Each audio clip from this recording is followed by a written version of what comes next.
Sienna Clarke's hands were raw from double shifts, and her student loans were crushing her, but she had a plan. 24 years old, pre-med track, and 1 year away from applying to medical school. Then came the night she found a sleek black cardholder stuffed with enough cash to erase her debt. The owner? Kang Minho, a man whose name was whispered in the city's shadows, never spoken out loud. What Sienna didn't realize as she dialed that number was that the cardholder wasn't lost. It was bait, and she just walked straight into a trap designed to find someone exactly like her. Someone with nothing to lose and everything to prove. Sienna Clarke was 24 and running on fumes. She worked the overnight shift at Ruby's Diner, a 24-hour spot on the edge of downtown where the desperate and the dangerous came for coffee and anonymity.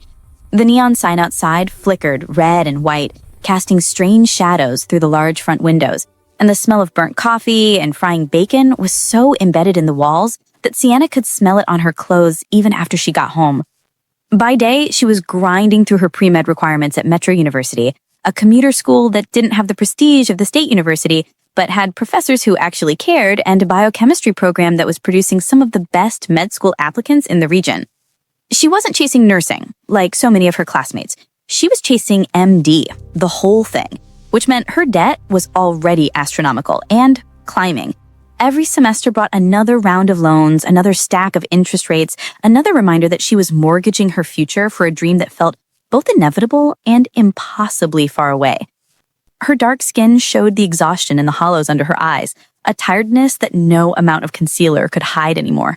Her locks, usually styled with care into an elegant updo or left to fall naturally down her back, were pulled back in a simple, practical bun most nights. She didn't have the energy for anything more elaborate when she was working a shift that started at 10 p.m. and didn't end until 6 in the morning.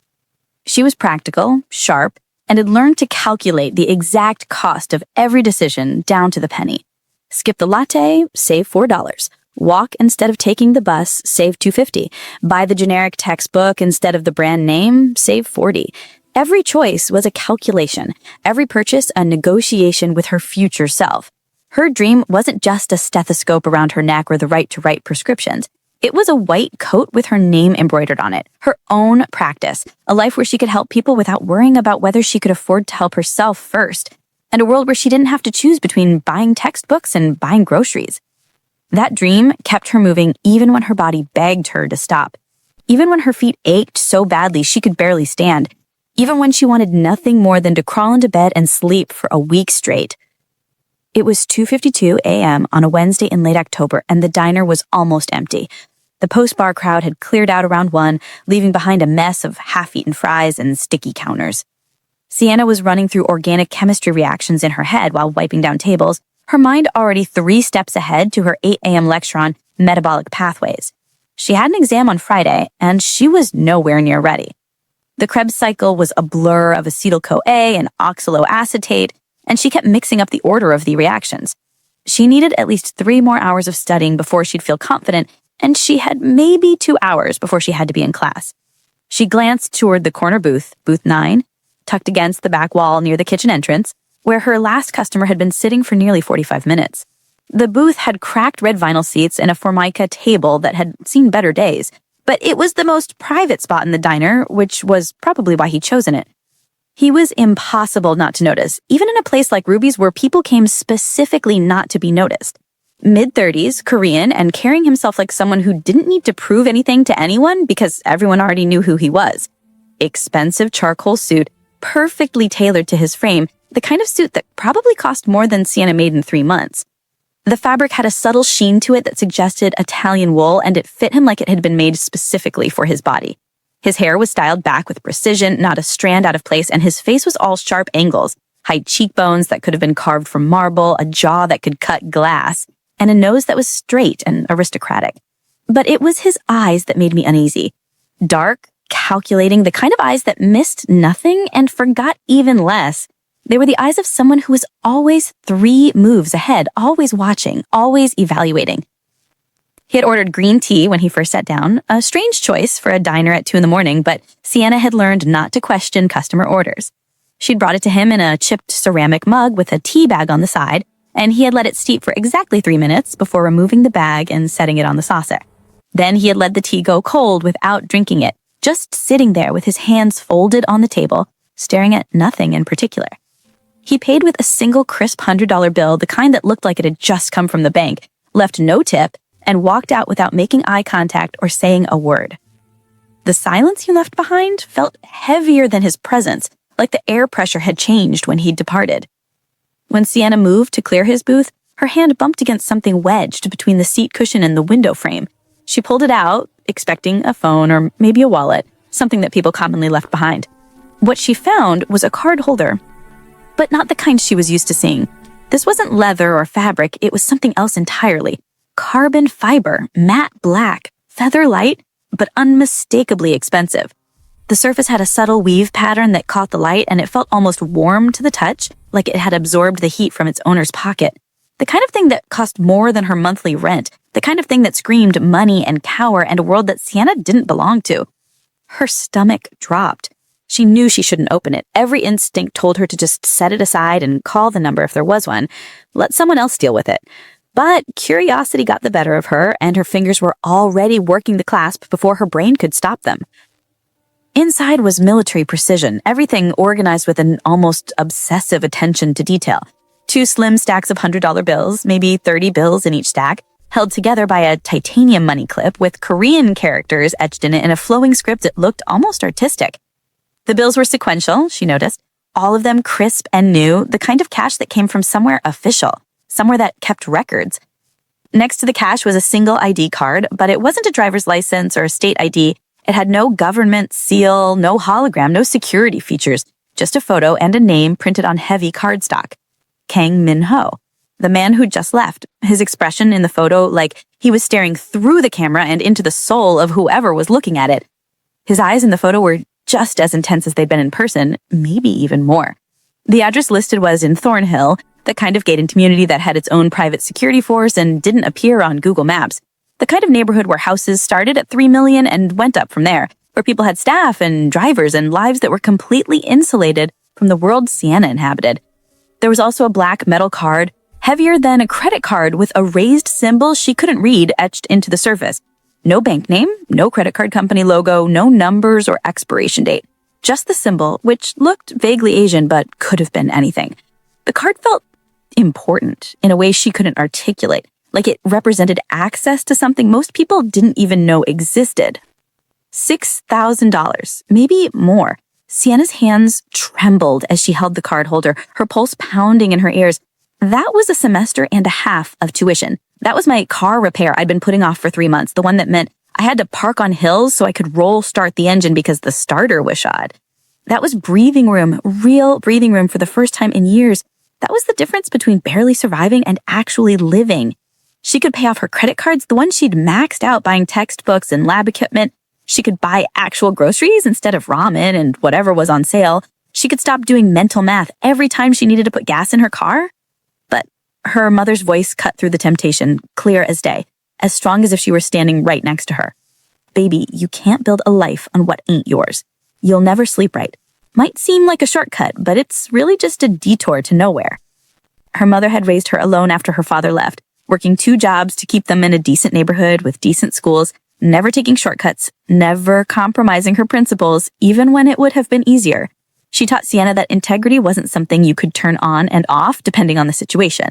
It was either who you were or it wasn't. Sienna closed the card holder with a snap. The sound loud in the quiet diner. She had to return it. There was no other choice. Not really, not if she wanted to be able to look at herself in the mirror. But everything about it screamed danger. The amount of cash, the man's cold intensity, the way it felt too perfect, too convenient. This wasn't an accident. People who carried $6,000 in cash and wore suits that cost more than a used car don't just forget their card holders in diners. This was something else, something deliberate, something that made the hair on the back of her neck stand up. Tucked into a sleeve inside the card holder, she found a plain white card, slightly smaller than a business card. No logo, no title, no company name. Just a name printed in clean sans serif font and a phone number below it. Kang Minho. The simplicity of it was somehow more intimidating than if it had been embossed with gold leaf and listed a dozen titles. Sienna walked to the phone behind the counter, the old landline that Ruby refused to replace because it still worked, and she didn't see the point in spending money on something new. Her palm was damp against the receiver, and she had to wipe it on her apron before she could dial. It was 2:04 a.m., an ungodly hour to be calling anyone, but something told her that this number would be answered no matter what time it was. Yes. One word, male voice, clipped, impatient. Hi, my name is Sienna Clarke. I'm working at Ruby's Diner downtown on 5th Street. I believe someone named Kang Minho left his cardholder here tonight. I found it in one of the booths after he left. The silence that followed felt like surveillance, like whoever was on the other end was pulling up everything about her in real time. Her credit score, her address, her class schedule, her entire life laid bare in whatever database they had access to. I could almost hear the clicking of keys, the pulling up of files, the cross-referencing of information. It lasted maybe 10 seconds, but felt like an eternity. Hold. The line clicked. Sienna waited, wondering if she'd made a mistake. Maybe she should have just kept the money. Maybe she should have left the cardholder with her manager and washed her hands of it. Maybe she should have minded her own business. This is Kang. You have something that belongs to me, Miss Clarke. Not a question, a statement of fact. Yes, sir. You left it in booth 9, the corner booth. It has your ID and cash inside. I'm calling so you can come back and get it, or I can hold it securely until tomorrow if that's easier. You could have kept it. $6,000. You work nights in a diner. You're drowning in student debt. I know your situation. The casual invasion of her privacy hit like a slap, but Sienna kept her voice steady, refusing to let him hear her rattled. It's not mine, sir. That doesn't change because I need the money. I can keep it here behind the counter until you come back, or I can leave it with my manager in the safe. You will do neither. You will stay exactly where you are. Do not let it out of your sight. Do not put it in a safe. Do not hand it to anyone else. Do you understand me? I understand. A car will arrive in 12 minutes. You will hand it to the driver directly. You will not attempt conversation beyond confirming the exchange. You will not ask questions. You will confirm the exchange and nothing more. And Miss Clarke, you did not open the card holder. Confirm this. Sienna's throat tightened. She could feel it in her bones. This was a test, just like everything else about the situation. She made a split-second decision and lied. Something she almost never did, but instinct told her that admitting she'd opened it would complicate things in ways she couldn't predict. That's correct, sir. It's been untouched since I found it. We'll see. Your integrity is about to be measured, Miss Clarke. Stay there. Do not leave. Do not make any other calls. The line went dead with a click that felt final, definitive. Sienna set the phone down, her hand shaking badly enough that she had to grip the counter to steady herself. We'll see. She'd just lied to someone who sounded like he had the resources to know the truth. Someone who probably had access to security cameras she didn't even know existed. Someone who could find out anything he wanted to know about her. The card holder on the counter felt radioactive, dangerous, like it was ticking down to an explosion she couldn't prevent. She finished her closing duties on autopilot, her mind racing. Wiped down the last of the tables, refilled the sugar dispensers, made sure the coffee maker was clean for the morning shift, locked the register, counted out her tips. $32 for a 6-hour shift, which was actually pretty good for a Wednesday night. Then she sat on a stool by the window, the card holder gripped in both hands, and watched the empty street outside. 12 minutes felt like 12 hours. Every car that passed made me jump. Every shadow made my heart race. I found myself rehearsing what I'd say to the driver, how I would hand over the card holder, whether I should smile or stay serious, whether I should make eye contact or look away. I was overthinking everything, my anxiety spiraling, my brain running through 1,000 different scenarios. At exactly 2:16 a.m., headlights appeared at the end of the block. A vehicle pulled up outside, moving with the kind of smooth precision that suggested professional driving. A black Genesis GV80, the luxury SUV that had been all over the car magazines lately. The windows were tinted dark enough to be illegal. So dark she couldn't see anything inside, except the faint glow of the dashboard. It didn't park, just stopped at the curb, the engine purring so quietly she could barely hear it even through the window. The driver's door opened. A man stepped out, and Sienna felt her breath catch. He was tall, easily 6'2", 6'3", built like he spent his life in a gym. Not the bulky bodybuilder type, but lean and hard, the kind of muscle that came from functional training, from actually using your body rather than just looking at it in a mirror. He was wearing all black, tactical pants and a tailored jacket that probably concealed more than just muscle. His face was stone, completely expressionless, and he moved with the kind of efficiency that suggested military training or something similar. He scanned the street with eyes that cataloged everything, checking sightlines, looking for threats, evaluating the environment with the systematic thoroughness of someone trained to spot danger. Then, he walked toward the diner, his movements fluid and controlled, and pushed open the door. The bell chimed, a cheerful sound that felt absurdly out of place. Sienna Clarke. Not a question, a confirmation. That's me. She stood quickly, her legs unsteady, and slid the card holder across the counter. It made a soft sound against the worn formica. The man didn't reach for it immediately. Instead, he looked at her, and it was a full assessment that made her feel like she was being scanned, cataloged, evaluated, and filed away for future reference. The scrutiny was so intense it made her skin prickle, made her want to squirm, but she forced herself to stand still and meet his gaze. Finally, after what felt like an eternity, but was probably only 10 seconds, he picked up the card holder. He didn't open it, didn't check the contents, just held it in his palm, feeling the weight, running his thumb along the edges, checking for any sign of tampering. Then, he slipped it into an inner jacket pocket, the movement smooth and practiced. Mr. Kang appreciates your discretion. For your trouble. He reached into another pocket and placed a thick white envelope on the counter where the card holder had been. I don't need that. Really, I was just doing the right thing. Anyone would have done the same thing. It's not optional. Take it. This closes the matter. His tone left no room for argument. He gave a single nod, formal and final, a gesture that felt almost military in its precision, then turned and left.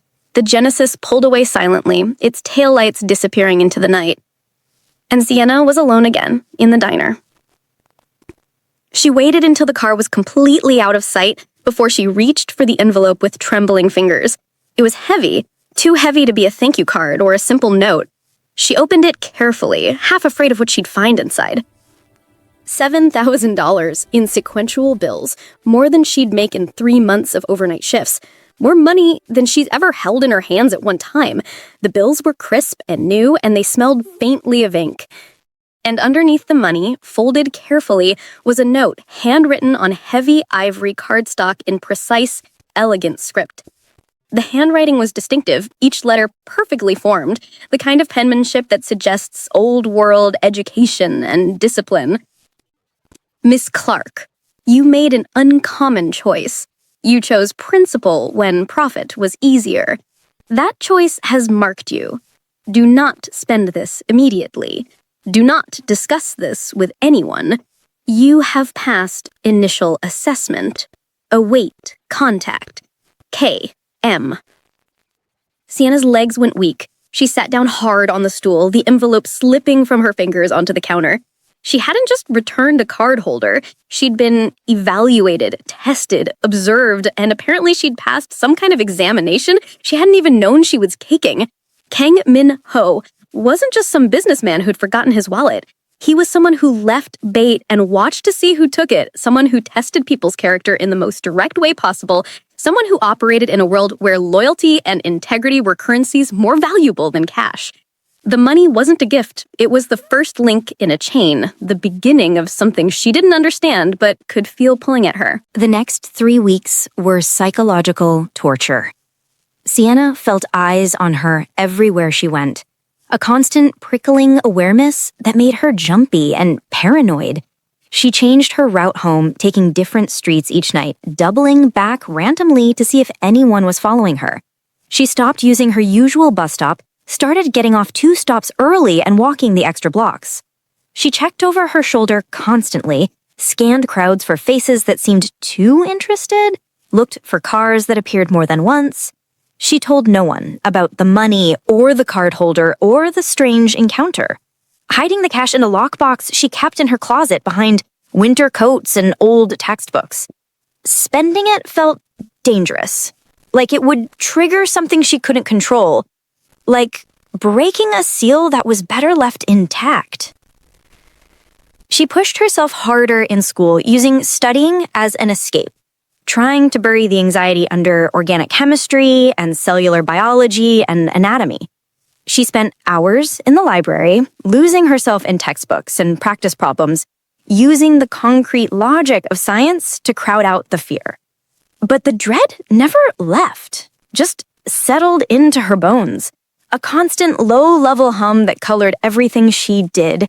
She couldn't sleep properly, jerking awake at every sound, her dreams full of dark cars and men in suits and card holders full of cash. She lost weight, her clothes hanging looser, her face getting more hollow. Her roommate asked if she was okay, and Sienna lied and said she was just stressed about exams. Her mother called and asked if she was eating enough, and she lied and said she was fine. Her lab partner commented that she seemed distracted, and Sienna lied and said she had a lot on her mind. The lies piled up, adding to the weight she was carrying. The contact came when she'd almost convinced herself it was over, when she'd started to believe that maybe she had been paranoid, that maybe it really had just been a rich man's gratitude and nothing more.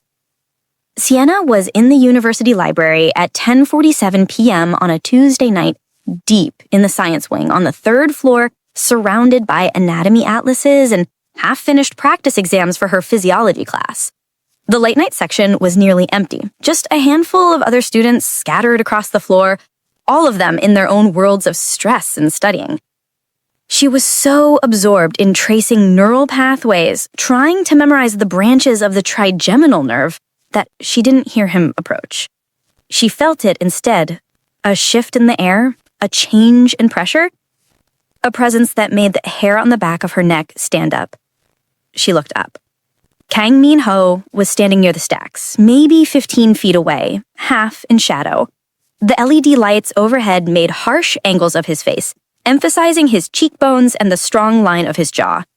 No suit this time. He wore a black wool overcoat that probably cost more than my car, perfectly tailored, and dark trousers with a knife's edge crease. He looked like he'd stepped out of a different world entirely, a world of money and power and privilege that didn't intersect with student libraries and all-night study sessions. But the intensity was the same. That focused energy that seemed to bend the space around him. He didn't smile, didn't wave, didn't acknowledge her with anything but his gaze, steady and unwavering until she realized, with absolute certainty, that he was there for her. Sienna's heart kicked into overdrive, her pulse pounding so hard she could feel it in her throat. She quickly gathered her books, shoving them into her bag with hands that shook slightly. Not bothering to keep them organized or mark her page, she slung her bag over her shoulder and walked toward him, weaving between empty study carrels and abandoned chairs. "Mr. Kang, what are you doing here?" she whispered when she got close enough, very aware of the other students, even though they were far away.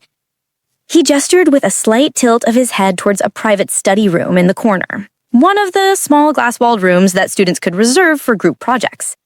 She followed, her pulse racing, her mouth dry, very aware of how isolated they were despite being in a public building.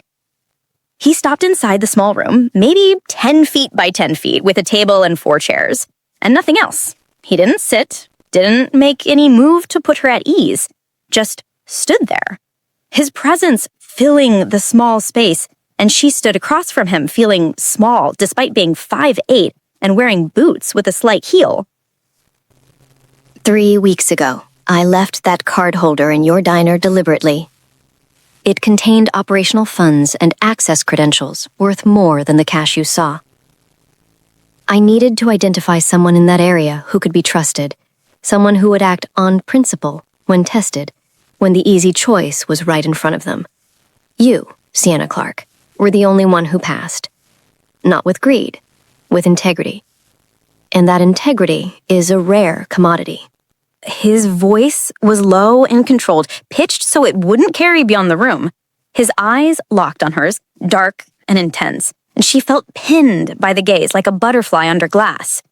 He reached into his coat and pulled out a smartphone, but not the kind you could buy at any store. It was matte black, heavier than normal, with no visible branding, the kind of device that suggested military-grade encryption and security features I couldn't even imagine. He placed it on the table between them with a soft click. I need someone who exists outside my organization. Someone clean, with no history, no connections, no ties to any of the operations I run. Someone capable and intelligent. Someone who can think under pressure. Your goal is to become a doctor. I will fund it.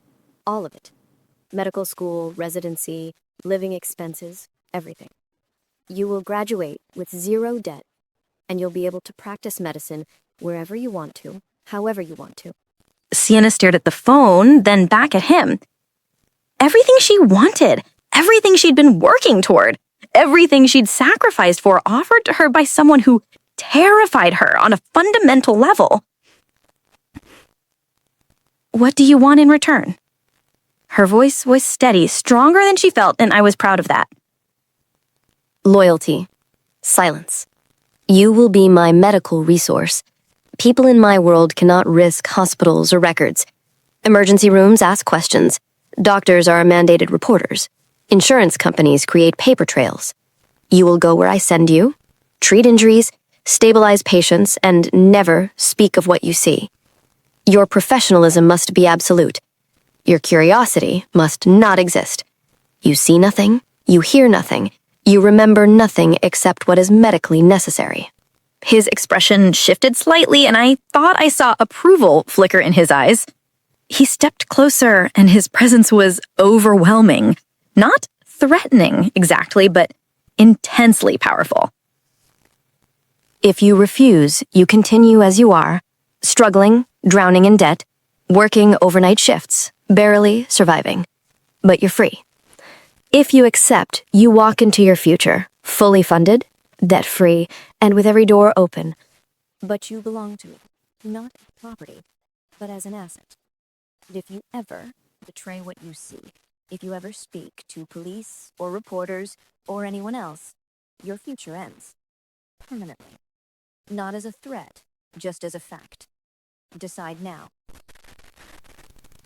Sienna looked at the phone sitting on the table between them. It looked heavy, significant, like it weighed more than just metal and circuitry. She thought about the debt, the crushing weight of it that kept her up at night. She thought about the exhaustion, the bone-deep tiredness that never went away no matter how much she slept.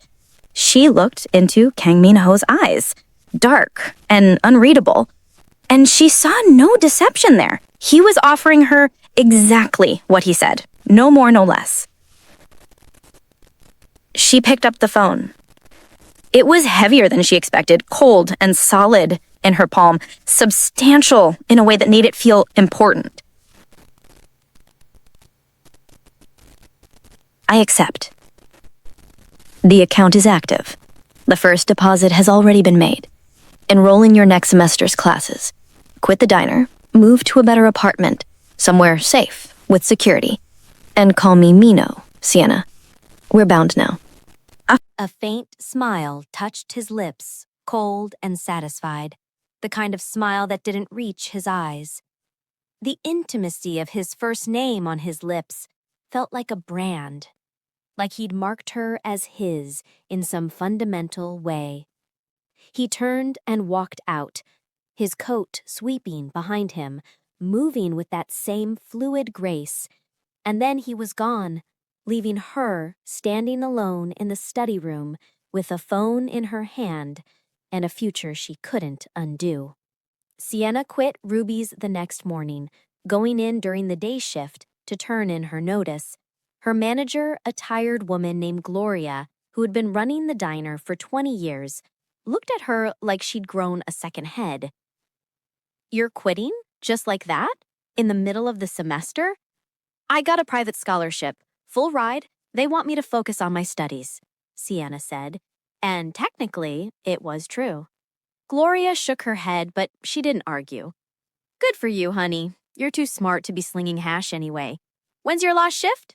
Today. This conversation. I'm sorry for not giving 2 weeks, but the scholarship requires immediate enrollment changes. She used Minho's funds that same day, logged into the account he'd set up, found a balance that made her dizzy, paid off her tuition for the current semester and the next 2, bought new textbooks instead of used ones, the kind with unbent spines and no highlighting from previous students, enrolled in an MCAT prep course she'd been eyeing but couldn't afford, and then she went apartment hunting. She found a place near campus, a 1-bedroom in a building with actual security, a doorman, functioning heat, and water pressure that didn't fluctuate. It cost 3 times what she'd been paying, but the account had enough to cover it for years. She signed the lease the same day, moved in over the weekend with the help of a couple of classmates, and felt like she'd stepped into someone else's life. Her life transformed overnight. Suddenly, she wasn't tired all the time. She could sleep normal hours, wake up rested, focus in class without fighting to keep her eyes open. She could buy groceries without calculating the cost of each item. She could study in her own apartment instead of fighting for space in the library. She tried to tell herself it was over, that the phone would never ring, that she could just take the money and walk away from it, that Minho had decided she wasn't useful after all, that it had all been some elaborate test that was now complete. But the phone sat on her nightstand every night, charging, always on, always within reach. She never turned it off, never gave the number to anyone. She checked it obsessively, looking at the blank screen, waiting for it to light up. And every time it didn't ring, she felt both relief and the strange anticipation. 5.5 months passed. Fall turned to winter, and then winter started turning towards spring. Sienna aced her exams, pulled straight A's for the first time in her college career. Without the exhaustion and stress of working, her mind was sharper, her retention better. She was thriving academically in a way she'd never had before. The fear became background noise, a low-frequency hum she learned to live with, like the sound of traffic outside her window that she didn't notice anymore unless she specifically listened for it. Maybe he'd forgotten about her. Maybe the test was done. Maybe she really could just take the money and move on with her life, finish medical school, become a doctor, and never hear from Kang Minho again. Then, at 4:12 a.m., on a freezing December night, in the middle of finals week for the fall semester, the phone rang. The ringtone was harsh, mechanical, nothing like the pleasant chimes of a normal smartphone.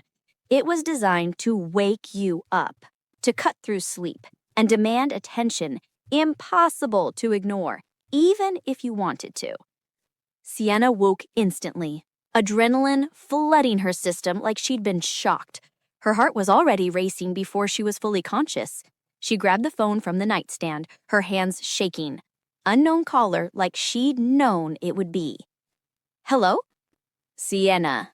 Car arrives in 10 minutes. Scrubs. No questions to the driver. Bring nothing else. Patient is critical. Do not fail. Minho's voice, but different from before. Tight, strained, urgent, with an undercurrent of something she'd never heard from him. Fear, maybe, or desperation?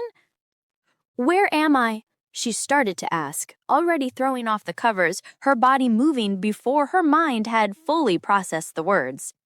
Secure location. Outside the city. Driver has the route. Focus.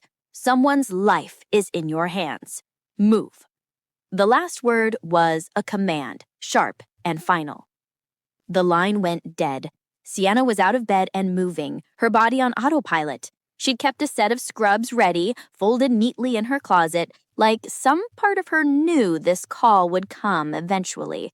Navy blue scrubs, clean and pressed, and a pair of comfortable shoes. She dressed in under 2 minutes, pulled her locks back into a tight bun, splashed water on her face to wake herself up fully.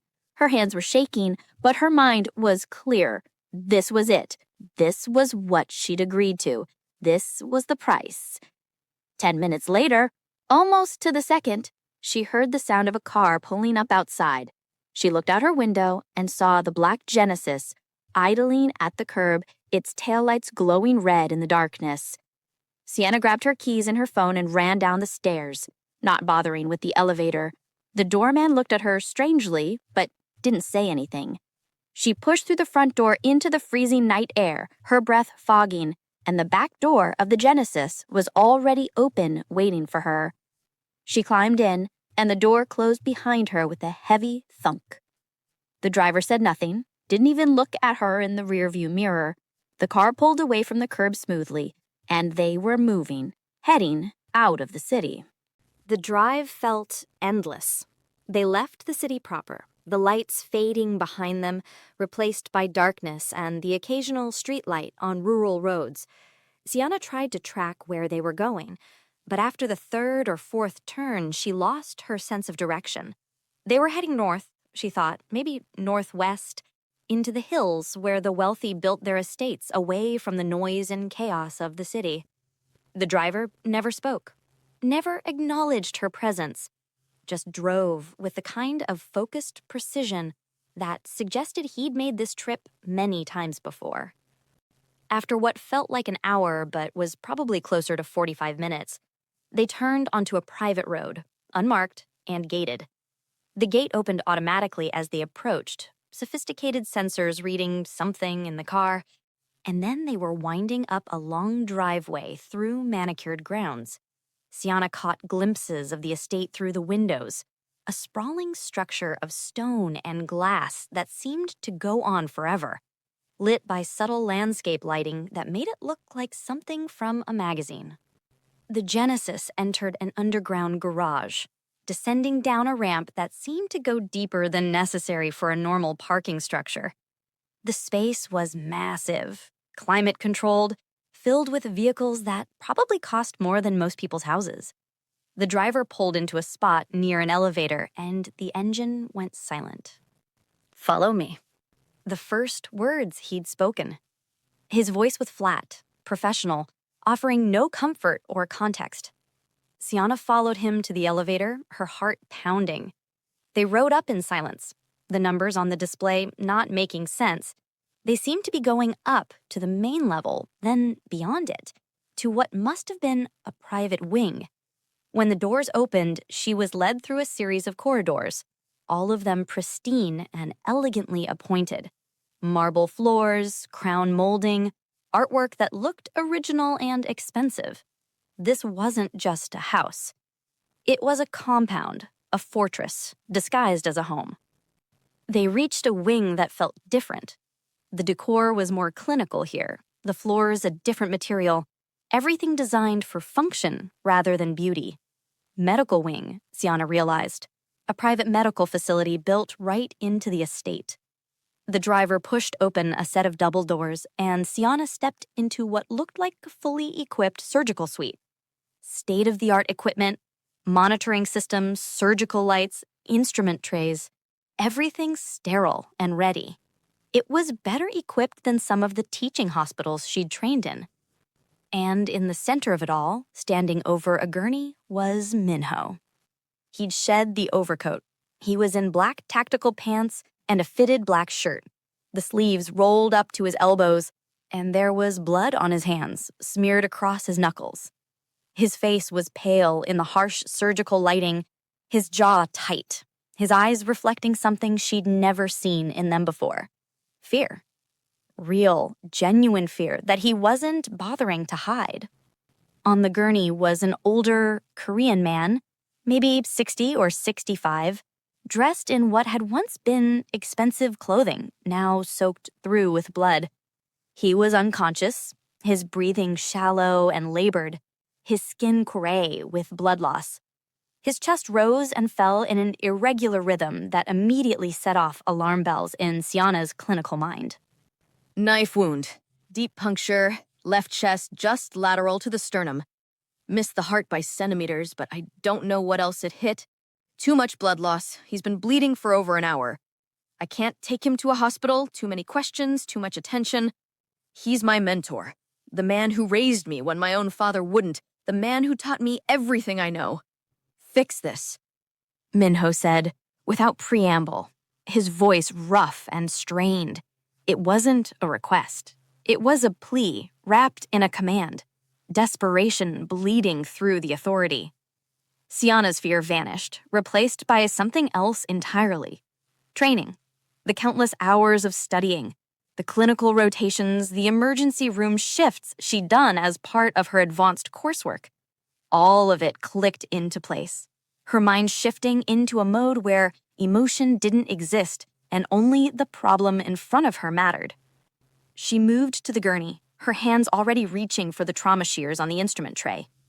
I need his shirt off, now, and tell me exactly what happened. Time of injury, mechanism, how much blood he's lost, everything you know. Minho moved with her, his hands surprisingly steady as he helped her cut away the blood-soaked clothing. Attacked at 2:47 a.m., single stab wound, looks like a tactical knife, medium blade length. He was conscious for maybe 10 minutes after, then lost consciousness in the car. He's been out for 35 minutes. Blood loss, I don't know, a lot, too much. Sienna exposed the wound and felt her stomach drop. It was bad. A deep puncture wound just to the left of the sternum, bubbling slightly with each labored breath, which meant it had likely penetrated the pleural cavity. The bleeding had slowed but hadn't stopped. Blood seeping steadily from the wound. His skin was cold and clammy, his lips tinged with blue. Classic signs of hypovolemic shock and possibly a pneumothorax, though his heart sounds seemed okay. Pulse, she said, her fingers finding the carotid artery, thready and fast, racing to try to compensate for the blood loss. Pupils. She grabbed a pen light from the tray and checked his eyes. Reactive but sluggish, not good. His pressure is too low. I need Ringer's Lactate 2 large-bore IVs, and I need them 5 minutes ago. Suture kit, chest tube kit in case we need it, and get me proper surgical lighting now. Tell me what to do. There was no pride in his voice, no ego, just raw need. Wash your hands, surgical scrub, there should be a sink through that door. Glove up, then come back and hold pressure here while I get the IVs started. We need to replace volume before I can do anything else or he'll code on the table. Minho moved fast, disappearing through the door she'd indicated. Sienna grabbed supplies, her hands working on muscle memory, setting up IV lines with the kind of speed that came from having done it 1,000 times in simulation and 100 times in practice. By the time Minho came back, hands scrubbed and gloved, I had the first IV started and fluids running wide open. Pressure here, firm but not crushing. I need to get a second line in, she directed, guiding his hands to the wound. She worked quickly, efficiently, her mind running through differential diagnoses and treatment protocols, pneumothorax, possible hemothorax, definite hypovolemia, possible cardiac tamponade, though his heart sounds seemed okay. I need to stabilize him, control the bleeding, and make sure he can breathe. Everything else was secondary. The second IV went in, more fluids running. I could see his color starting to improve marginally as his blood pressure came up, his body responding to the volume replacement. But the wound was still bleeding, still a threat. I need to explore this wound. It's deep, and I can't tell what it's hit. Could be intercostal vessels, could have nicked the lung, could be anything. Hand me the surgical light, I need better visualization. Minho adjusted the overhead light, and Sienna leaned in close, using sterile gauze to clear blood from the wound so she could see. The puncture went deep, angled slightly medially, and as she gently probed with a sterile instrument, she could see the gleam of exposed tissue, the dark red of muscle, pale white of what might be rib or cartilage. I think it missed the lung but hit the intercosting bundle. That's why he's bleeding so much. I need to ligate the vessel or this won't stop. Hand me the suture kit and I need better retraction. You're going to have to help me. For the next hour, maybe longer, Sienna lost herself in the work. She extended the wound slightly to get better access, her hands steady despite the stakes. Found the bleeding vessel, a small artery that had been partially severed. The kind of injury that wouldn't kill you immediately, but would drain you dry over time. She ligated it carefully, then reinforced it with sutures, her stitches small and precise. Checked for other injuries, found minor damage to the intercostal muscle, but nothing else major. The lung was intact, thank God. No pneumothorax, no air leak, just blood loss and trauma. She flushed the wound thoroughly, checking for any debris or foreign material. Found none. Then she began the slow process of closing, layer by layer, bringing the tissue back together with the kind of meticulous care that would minimize scarring and maximize healing. Deep sutures to close the muscle, then subcutaneous sutures to close the fat layer, then finally skin sutures, each one placed with precision. Throughout it all, Minho stood beside her, following her instructions without question. Hand me this, hold that, adjust the light, increase the fluid rate, check his pulse. He was completely focused, his earlier fear channeled into absolute concentration. The feared enforcer, the man who commanded an organization she couldn't even fully imagine, reduced to her surgical assistant, trusting her completely with the life of the man who mattered most to him. When she finally placed the last skin suture and secured a sterile dressing over the wound, she felt the exhaustion hit her like a physical blow. She stepped back from the gurney, pulled off her bloody gloves, and took a deep breath. He's stable. The bleeding's controlled, the wound is closed, but he's not out of the woods yet. He needs IV antibiotics to prevent infection, he needs continued fluid resuscitation, and he needs close monitoring for the next 48 hours minimum. Vital signs every hour, urine output monitoring, watch for fever or signs of sepsis. He cannot be moved from this facility. If he develops any complications, respiratory distress, fever, changes in mental status, I need to know immediately. She turned to look at Minho, really look at him, and saw that he was staring at the man on the gurney with an expression she'd never seen on his face before. Relief so profound it looked like pain. Gratitude so deep it looked like worship. He exhaled slowly, a long, shuddering breath that seemed to take all the tension out of his body. He closed his eyes briefly, and when he opened them, they were locked on her. You're incredible. You didn't hesitate. You didn't panic. You walked into a situation you had no context for, and you just handled it. You were perfect. You saved him. He said quietly, and his voice was thick with emotion he wasn't trying to hide. He stepped closer to her, and Sienna realized she was swaying slightly on her feet, the adrenaline crash hitting her hard. He reached out, and his hand closed gently around her wrist, his grip warm and firm, grounding her. I underestimated you.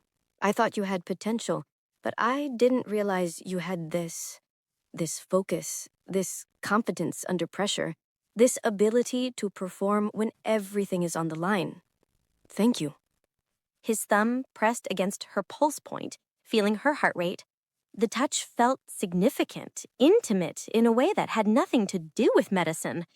It was personal, human, a connection between two people who just shared something profound. Sienna felt it all the way through her body, a warmth that started where his fingers touched her skin and spread outward. You'll stay here. Guest quarters upstairs. You'll check on him every 4 hours, monitor his vitals, make sure there are no complications. I will have someone handle your classes, your exams, everything. You don't leave this estate until I am satisfied he's stable. Understood? His voice shifted back toward command, but it was softer now, less absolute. Understood. Sienna said, too exhausted to argue and not sure she wanted to anyway. He released her wrist but held her gaze, and the intensity in his eyes was almost overwhelming. That man on the table is everything to me. My mentor, my teacher, the closest thing I have to a father. You didn't just fulfill our agreement tonight, Sienna. You proved something I needed to see. You proved that my trust in you was not misplaced, and I repay what I owe. It sounded like a promise and a warning all at once. A younger man appeared in the doorway, another one of Minho's people, dressed in a suit despite the hour. The room is ready, sir. Take Miss Clarke to the guest quarters. Make sure she has everything she needs. Food, clean clothes, whatever she asks for. And set up a monitoring schedule. I want updates every 4 hours. Minho instructed. Sienna followed the young man out of the surgical suite, her body moving on autopilot, her mind still processing everything that had just happened. She'd passed the ultimate test, but passing meant she was his now, truly his, bound to a world of shadows and silence and violence that she was only beginning to understand. Bound to a man whose gratitude was as dangerous as his anger, whose protection came with chains she couldn't see, but could definitely feel. The guest quarters were more like a luxury hotel suite than a bedroom. King-sized bed with Egyptian cotton sheets, a bathroom with a soaking tub and a rain shower, a sitting area with a view of the grounds. There were clean clothes laid out on the bed, including scrubs in her size, which meant Minho knew her measurements, had prepared for this possibility, had planned for her to be here.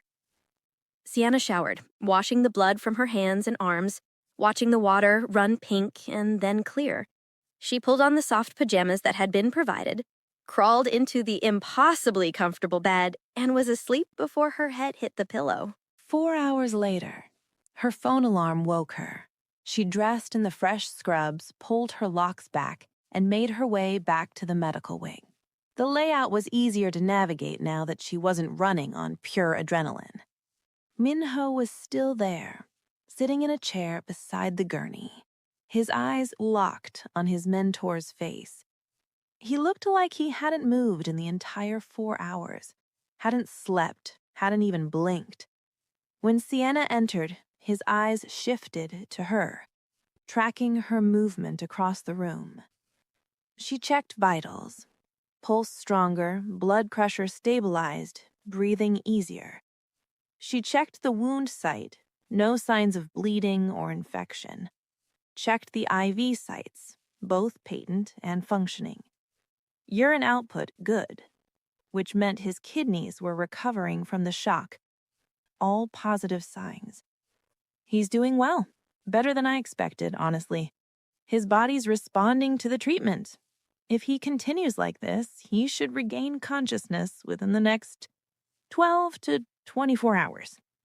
She reported, making notes on a chart that someone had thoughtfully provided.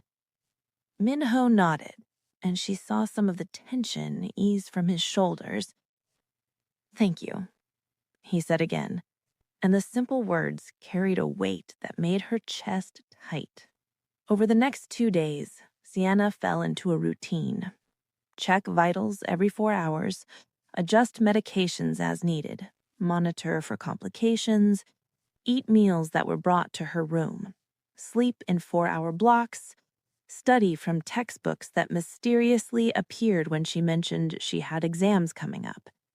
And always, Minho was there, a constant presence in the medical wing, watching over his mentor with a devotion that was almost painful to witness. On the 3rd day, the older man regained consciousness. His eyes fluttered open, unfocused at first, then sharpening as he took in his surroundings.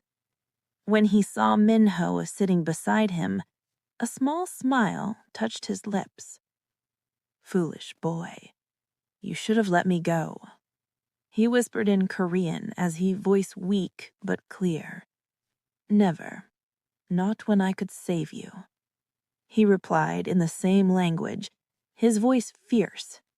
The older man's eyes shifted to Sienna, who was checking his vitals, and he studied her with an intensity that reminded her of Minho's days.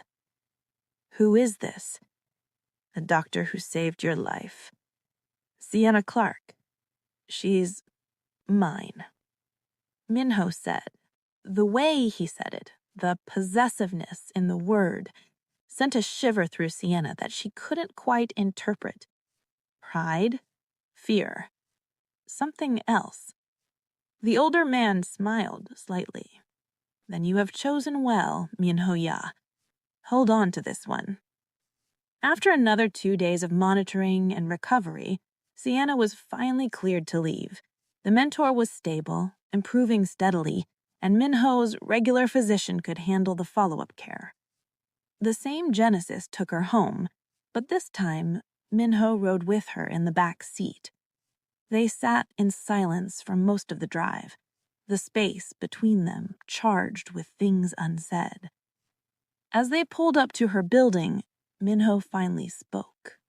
You've proven yourself beyond what I expected. You're not just competent, you're exceptional. And that makes you valuable to me in ways I didn't anticipate. He reached into his coat and pulled out a different phone, this one sleek and new. Your original phone is for emergencies only, critical situations like this one. This one is for regular contact. I'll call you on this one. Answer it when I do. Sienna took the phone, feeling the weight of what it represented. Not just emergency calls, but regular contact. She was being woven deeper into his world, given more access, more responsibility. There's something else. What you saw, what you did, it created a bond between us. A trust that goes beyond our original agreement. I want you to understand that I take that seriously. Your safety, your well-being, they matter to me now, not just as an asset, but as someone under my protection. His voice was different now, almost uncertain, which seemed impossible for someone like him. He leaned closer, and Sienna found herself unable to look away from his eyes, dark and intense and focused entirely on her. You're mine now, Sienna. Not as property, but as someone I'm responsible for, someone I'll protect. And in my world, that means something. Before she could respond, before she could process what he was saying and what it meant, he moved. His hand came up to cup her jaw, his thumb brushing across her cheekbone, and then he was kissing her. It wasn't gentle. It was claiming, possessive, a kiss that demanded a response and gave no room for doubt. His lips were firm against hers, his hand holding her steady, and Sienna felt herself responding despite everything, despite the danger and the fear and the absolute insanity of the situation. There was heat in it and promise and a dark intensity that matched everything else about him. When he pulled back, his eyes were burning. That's the first installment on what I owe you. There will be more, much more. But for now, go inside, rest, catch up on your studies. I'll call you when I need you. He opened the car door for her, a strangely old-fashioned gesture from a man who lived in the shadows. And Sienna stumbled out, her lips still tingling, her mind spinning. The Genesis pulled away, leaving her standing on the sidewalk in front of her building, and she realized with absolute certainty that her life had changed in ways she couldn't undo. She wasn't just Kang Minho's medical resource. She was his, in whatever way he chose to define that, bound to him by trust and debt and something else, something darker and more complicated that she didn't have a name for yet. Her life as Kang Minho's personal resource, his protected asset, his whatever she was becoming, had truly begun. If you're hooked and you want to see where this dangerous relationship goes, hit that like button right now. Subscribe so you don't miss part 2, because things are about to get a whole lot more complicated. Drop a comment below and tell me, was that kiss a promise or a threat? And would you have made the same choices Sienna made? Or would you have run while you still could? Let me know, and I'll see you in part 2. Thanks for watching.